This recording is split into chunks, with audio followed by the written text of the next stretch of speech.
the straight. They balance up, and it's a Ray-Day at the 250, surging to the lead, but he shows in the Persuader. It's a Ray-Day, responds to it though. It's a Ray-Day, boots away a length and a half to He's Gold. Pale Rider coming late, but it's a Ray-Day. It's a payday here in the Faritha. It's a Ray-Day, one from Pale Rider. Might have got the dive with Stay Safe. Won't be much in it for seconds.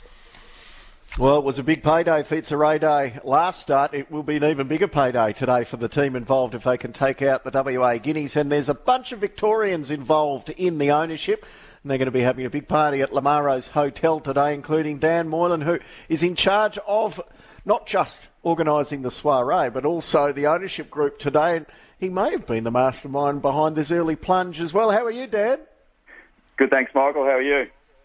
I'm well, but I guess I'm not doing as well as everyone involved in It's a Ray-Day. How many of the owners are Victorian and heading to the pub today? We've got a syndicate of 10, and all of us are heading there, so it should be a good afternoon, hopefully. And we love a punting story, and especially when you can sting the bookies. So just explain what is actually riding on It's a Ray-Day today. So, Simon Miller's obviously been pretty bullish about this horse for a long time, and he's telling us after his debut win in July that it'll be a big chance in the Guineas. So we've been watching the futures markets to see a WA Guineas market come up, and it only came up about a month ago. But as soon as it did at $26, all of the syndicate members and my punters club jumped on, and a few of the boys have been clever enough to hook it up with a few other multis in there. So a few of them have got big paydays riding on it. They've asked me not to disclose exact amounts because there is a wife tax that applies. But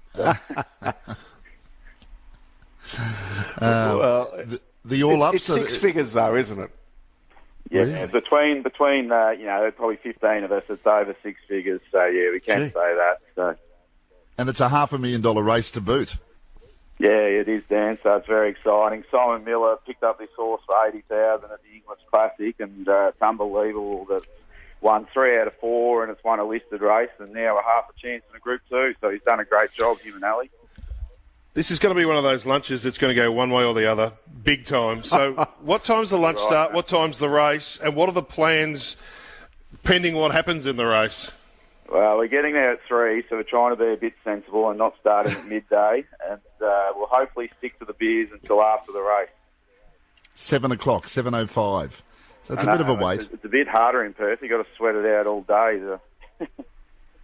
Well, there might be a few over racing. That's a 4-hour lead-in before it actually goes around. So we wish you the best with that. Could we see this horse over here in Victoria? Because, gee, looks promising. Yeah, Simon said he hopes to bring it over either in the autumn or the spring. I think if it won today, he'd probably say the autumn. Hopefully it'd get into the All-Star Mile or something like that. But if he doesn't, perhaps he'll just stay in Perth. Now, you know that Lamaro's is a very sort of a reserved type of crowd there. Paulie DiMartino runs a very sensible dining room. Is Lamaro's ready for you guys? Probably not, actually, Matt. I got a bit carried away when It's a Ray-Day won the Faritha at the Riversdale Hotel. There was only about 5 people in there, and I was going berserk, and my wife was sitting next to me videoing it, which I wasn't aware of, and I made a fool of myself. But anyway, I hate to see what's going to happen today with 10 of us there. I can see what Matt's planning, Dan. He's off to the Emerald today, hoping that Andy Lewis's 2-year-old wins, and then he'll somehow make it to Lamaro's for dinner if It's a Ray-Day. And then say, fancy meeting you guys here. Yeah, you might get a glass of Grange if you come along, Matt. Gee whiz. All right. See you there at 7:15. The inside word. We spoke to Simon Miller a couple of days ago. He was on this morning with Gareth. He sounds really buoyant. So should we, who didn't get the early odds, still chime in at the 4:20 today? Yeah, I think he's still good value. Simon's parting words on Tuesday after his gallop were, he is a weapon, bring on Saturday. Wow. Well, that's good enough for us. Hey, Dan, enjoy the day, the build-up, and fingers crossed. Thanks a lot for having me, and punters, I hope you have a payday on the Ray-Day. Good luck. We love it. Hey, Dan, without getting too personal, what's the biggest potential collect that you've had, and what was the build-up like? For me? Previously, actually back in 2010, I was doing some accounting for Tony Vazel, and he gave me a tip for a Blue Diamond runner called Psychologist. and we all jumped on at $51. She bolted in the prelude by 3 lengths and was $5 favourite after that.